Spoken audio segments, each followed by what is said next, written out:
Assalamu alaikum. Good morning. Today in this video we will talk about currency declaration form which has been declared mandatory for all international passengers to or from Pakistan. We will also talk where to get and how to fill this form. All details in this video we will discuss. जैसा कि आपको मालूम है कि currency declaration form जो है ये अब तमाम मुसाफिरों के लिए, तमाम बैनुल अक़वामी मुसाफिरों के लिए लाजमी करार दे दिया गया है।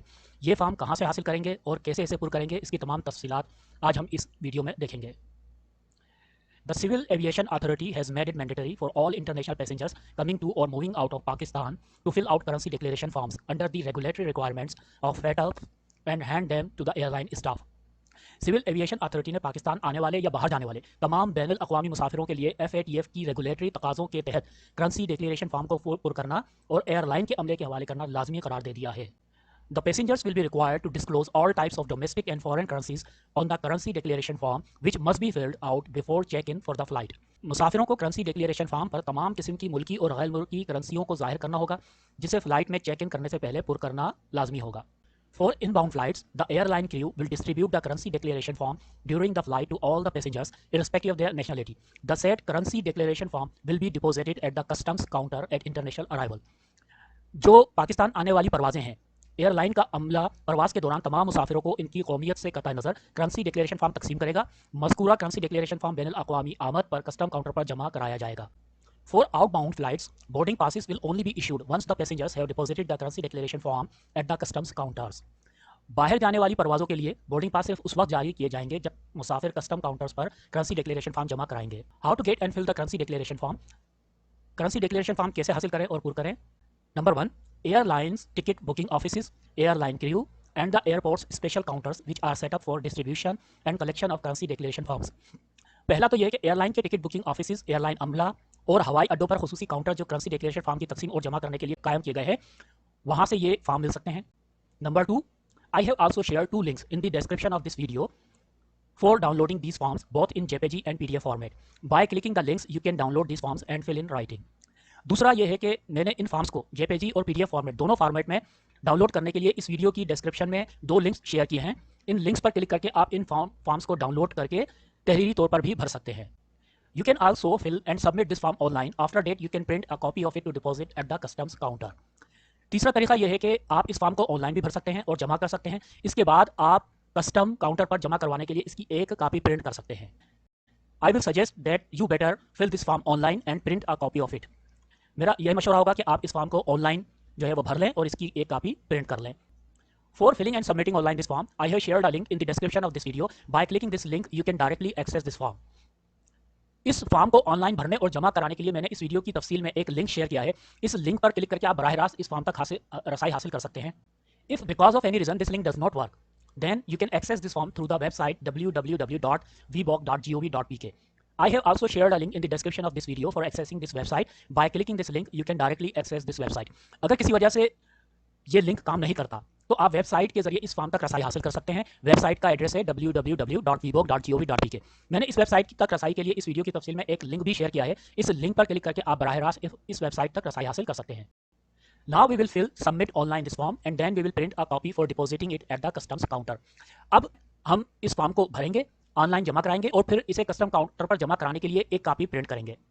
Open browser and type the address www.vboc.gov.pk। Browser में आप ये एड्रेस लिख लें www.vboc.gov.pk और फिर एंटर दबाएं। This website will open. ये वेबसाइट खुल जाएगी। Now click on apply online. यहाँ पे अप्लाई ऑनलाइन पर क्लिक करें। Then select option custom passenger declaration form. फिर कस्टम डिक्लेरेशन फॉर्म पर क्लिक करें। This form will open. Now maximize this form by clicking maximize button. ये form खुल जाएगा एक दूसरी विंडो में। इसको बड़ा करने के लिए मैक्सिमाइज बटन पर क्लिक करें। Now we have to enter details, we have to fill this form. अब हम इस फॉर्म को भरना शुरू करेंगे। First of all we have to give passport information. For this enter your passport number. अब हम इस फॉर्म को भरना शुरू करते हैं। सबसे पहले हमें पासपोर्ट इन्फॉर्मेशन देना होगी। पासपोर्ट इन्फॉर्मेशन में यहां पे हमें अपना पासपोर्ट नंबर लिखना होगा।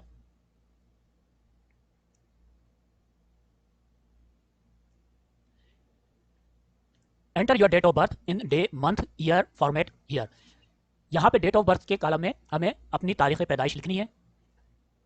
Now we have to give flight information. First of all flight date. अब हम फ्लाइट इन्फॉर्मेशन देंगे। पहले flight date. Enter your flight date in day month year format here. अब हम फ्लाइट इन्फॉर्मेशन देंगे। इसमें फ्लाइट डेट डे, मंथ और year format में हमें लिखनी है। Now flight time, enter your flight time in 24 hours format in hours and minutes.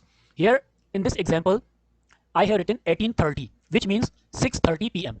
अब हमें फ्लाइट टाइम जो है 24 घंटे के फॉर्मेट में लिखना है। जैसे मैंने यहाँ पे 18:30 लिखा है, जिसका मतलब है शाम के 6:30। Now enter your flight number here. अब यहाँ पे आप अपना फ्लाइट नंबर लिखें। Now in travel to, select the name of the country you are traveling to. Here in this example I am traveling to Pakistan, therefore I will select Pakistan from the list of countries। यहाँ पे हमने जो है travel to में उस मुल्क का नाम का इंतखाब करना है जहां हम जा रहे हैं। इस मिसाल में मैं क्योंकि पाकिस्तान जा रहा हूं, जैसे मिसाल के तौर पे, तो मैंने पाकिस्तान का इंतखाब किया है। Here in airport of departure or arrival, select the name of your departure or arrival airport from the list of airports name। Here in this example my arrival airport is Karachi, Pakistan, Quaid-e-Azam International Airport, therefore I will select it from the list। अब यहाँ पे airport of departure रवांगी या आमद के जो airport है उसका नाम हमें जो है वो इस लिस्ट में से जो है उसका इंतखाब करना है। क्योंकि मैं कायद-ए-आज़म कराची इंटरनेशनल एयरपोर्ट पर उतरूंगा, इसीलिए मैं इस लिस्ट में से उसका इंतखाब कर लूंगा। Now enter your primary contact number here. यहाँ पे आपने अपना जो प्राइमरी कॉन्टैक्ट नंबर है वो यहाँ पे लिख देना है। जो भी आपका कॉन्टैक्ट नंबर है वो आपने यहाँ पे लिख देना है।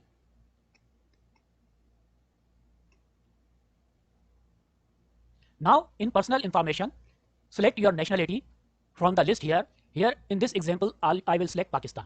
अब यहाँ पे जो ज़ाती मालूमात देनी है उसमें सबसे पहले आपने अपनी कौमियत का बताना है, नेशनलिटी का। क्योंकि मेरी नेशनलिटी पाकिस्तानी है तो मैं यहाँ पे लिस्ट में से पाकिस्तान का इंतखाब कर लूँगा।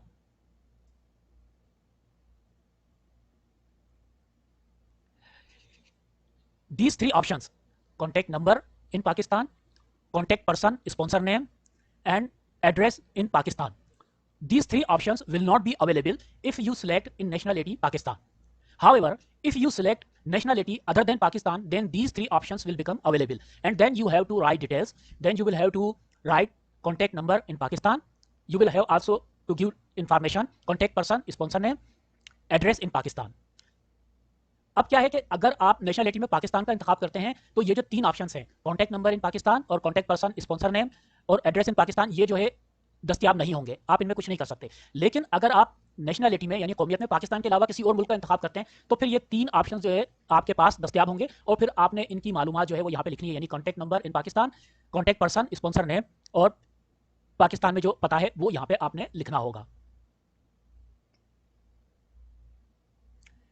Now purpose of visit, you have options official, business, tourist और others।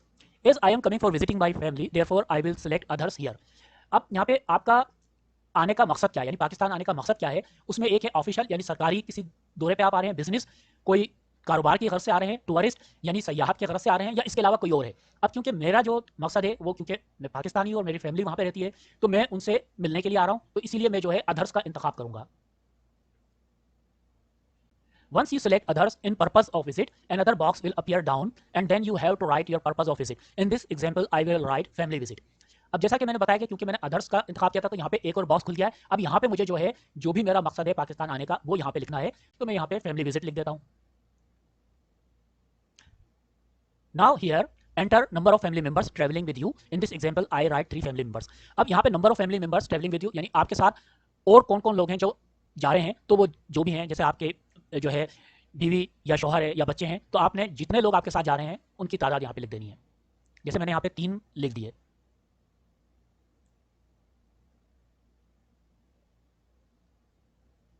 Now here in is the declaration section of the form. अब ये जो है डिक्लेरेशन सेक्शन है, नहीं यानी यहाँ पे अब आपने जो है वो अपनी मालूमात देनी है, आप क्या चीज़ें अपने साथ लेकर जा रहे हैं। Are you carrying any of the following goods. यहाँ पे सवाल है कि क्या ये जो चीज़ें नीचे लिखी हुई हैं इनमें से कोई भी चीज़ है जो आप अपने साथ लेके जा रहे हैं, यस और नो। तो यहाँ पे इनमें से हमें यस, हाँ या ना का इंतखाब करना है, और इफ यस वैल्यू अमाउंट। अगर आप यस का इंतखाब करते हैं तो यहाँ पे आपने उसके लिखना होगा कि उसकी मालियत कितनी है पाकिस्तानी करेंसी में। ना first of all A gold jewellery, precious, semi precious stones. तो सबसे पहला ये कि क्या आप अपना सोना या जेवरात या कोई कीमती पत्थर वगैरह अपने साथ लेके जा रहे हैं। Here I select yes because I am carrying gold jewellery with me, so I will select yes and then I will enter its amount in Pakistani currency. अब यहाँ पे जो है क्योंकि मैं अपने साथ जो है कुछ सोना लेके जा रहा हूँ, जेवरात लेके जा रहा हूँ, तो मैं यहाँ पे यस कर दूंगा और उसकी जो पाकिस्तानी रुपए में जो मालियत बनती है वो यहाँ लिख दूंगा। Now second, any other declaration to be made to customs? If yes, then click here yes and write details here. अब दूसरा ये कि क्या इसके अलावा कोई ऐसी चीज है जिसके बारे में आप बताना चाहते हैं कस्टम हुकाम को, तो अगर यस है, हाँ, तो यस करके फिर आपने यहाँ पे उसकी तफसीलात दे देनी है, यानी उसकी जो मालियत है वो यहाँ पे आपने दे देनी है। लेकिन मेरे पास में कोई और चीज़ ऐसी नहीं है तो मैं इसको नो रहने देता हूँ। Now number 3, authorized currency dealer. Write the name of dealer here. Suppose here in this example I write Al Rajhi bank. आपने अगर कोई करेंसी लिए तो आपने यहाँ पे उसका नाम लिख देना है डीलर का। Number 2, receipt number. Right the number of receipt here. अब क्योंकि आपने करेंसी जो है वो डीलर से लिए तो जो आपको रसीद मिली है उसका नंबर होगा, वो नंबर आपने यहाँ लिख देना है। Date of purchase, here you have to write date. अब क्या है कि आपने ये जो करेंसी खरीदी थी वो किस तारीख को खरीदी, तो उसकी तारीख आपने यहाँ लिख देनी है। In this section you have to give currency details. यहाँ करेंसी डिटेल देनी है। Here in currency you will find a list of currencies. Click here to see the list of available currencies and then select your desired currency name from the list. Here I have selected Saudi riyal. अब आपने currency में से जो है यहाँ पे जब click करेंगे तो जो करेंसी है उनकी लिस्ट आ जाएगी, उसमें से जो करेंसी आप लेके जा रहे हैं उसका इंतखाब कर लें। जैसे मैंने यहाँ पे सऊदी रियाल का इंतखाब कर लिया है। Then enter currency amount here in amount accompanied. फिर आपने क्या करना है कि जितनी करेंसी आप लेके जा रहे हैं उसकी अमाउंट जो है कि कितनी करेंसी आप लेके जा रहे हैं वो यहाँ आपने लिख देनी है। Now click here add item to add this currency. अब इसको ऐड करने के लिए यहाँ पे आपने ऐड आइटम पर क्लिक करना है। ये याद रखें, अगर आप ये नहीं करेंगे तो ये करेंसी आपकी ऐड नहीं होगी। Now here you can see that the currency has been added. Here you see this currency has been added.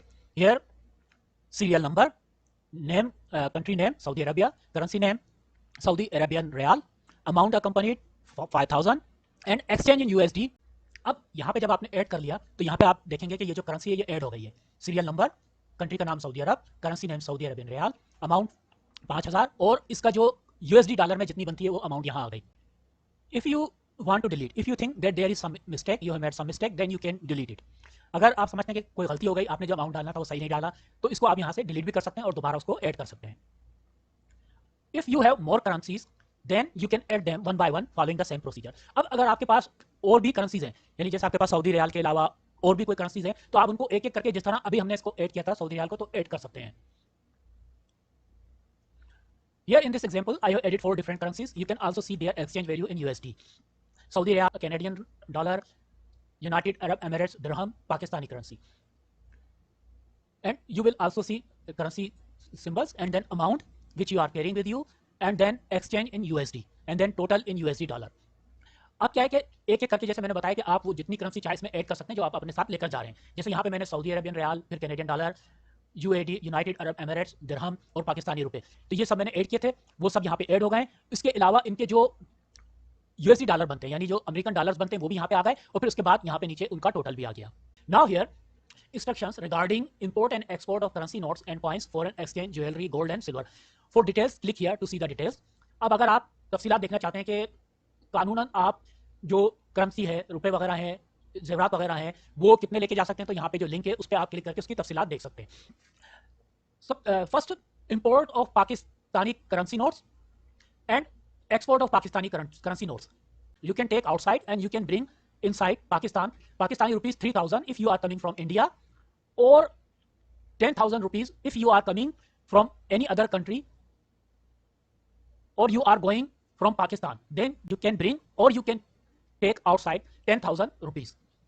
अब एक बात है कि अगर आप पाकिस्तानी करेंसी जो है लेके आ रहे हैं, तो देखें अगर आप इंडिया से आ रहे हैं या पाकिस्तान से बाहर जा रहे हैं, तो आप 3000 तक इंडिया लेके जा सकते हैं या इंडिया से ला सकते हैं।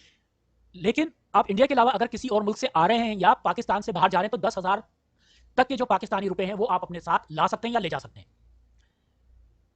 Import of foreign currency notes and coins. Here, according to this general permission to travelers to Pakistan to bring with them without limit foreign currency notes. अलबत्ता अगर आप पाकिस्तान आ रहे हैं तो आप कोई फॉरेन करेंसी लेके आ रहे हैं तो उसकी कोई हद नहीं है। Number 4, State Bank has granted general permission to any person to take out of Pakistan US dollars or equivalent thereof in other foreign currencies as per the following limits. Now the limit is age group of person, maximum limit per person per visit US dollar or equivalent in other foreign currencies. Annual ceiling per person US dollar or equivalent in other foreign currencies up to 5 years 1000. Annual 6000.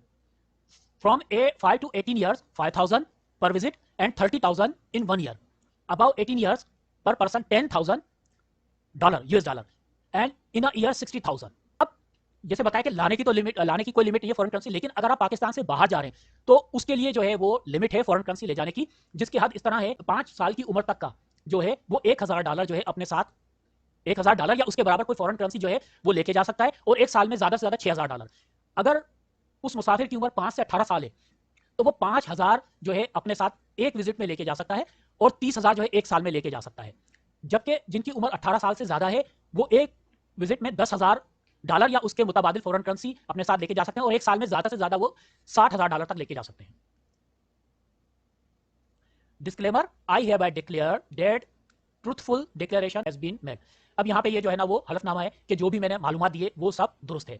Here this is the number captcha, you have to write the same number here. अब यहाँ पे ये captcha है तो आपने ये जो number यहाँ पे लिखा हुआ है वो यहाँ पे लिख देना है। Click submit button here for submitting this form online. अब इस फॉर्म को ऑनलाइन जमा कराने के लिए सबमिट पर क्लिक कर देंगे। Now scroll up, here you will see a message successfully submitted. Submit पर क्लिक करने के बाद आप जो है पेज के बिल्कुल ऊपर आ जाए, यहाँ आएंगे तो यहाँ पे आपको मैसेज मिलेगा कि आपका फॉर्म जो है वो कामयाबी से जमा हो गया है। Now scroll down the page and now in place of submit button you will find print button here. Click this print button to print a receipt with barcode. अब आप जब वापस स्क्रॉल करके नीचे आएंगे तो यहाँ पे आप देखेंगे कि सबमिट की जगह जो है आपको प्रिंट का ऑप्शन मिलेगा। इस प्रिंट के ऑप्शन को आपने क्लिक करना है और इसकी जो है एक कॉपी प्रिंट कर लेनी है जिसमें बारकोड भी लगा होगा, वो हम देखते हैं। प्रिंट पे हमने क्लिक किया, now print here this is the receipt with the barcode, print it and submit eight the customs counter. अब ये इस तरह की जो है ना वो जब हम प्रिंट करेंगे तो इस तरह की रसीद आ जाएगी। तो ये जो रसीद है बारकोड के साथ, इसको आपने प्रिंट कर लेना है और अपने साथ लेके जाएंगे, और फिर वहां पे जब आप एयरपोर्ट जाएंगे तो वहां पे कस्टम जो काउंटर है वहां पे आपने इसको जमा करा देना है। Thank you for watching this video. इस वीडियो को देखने का आपका बहुत बहुत शुक्रिया।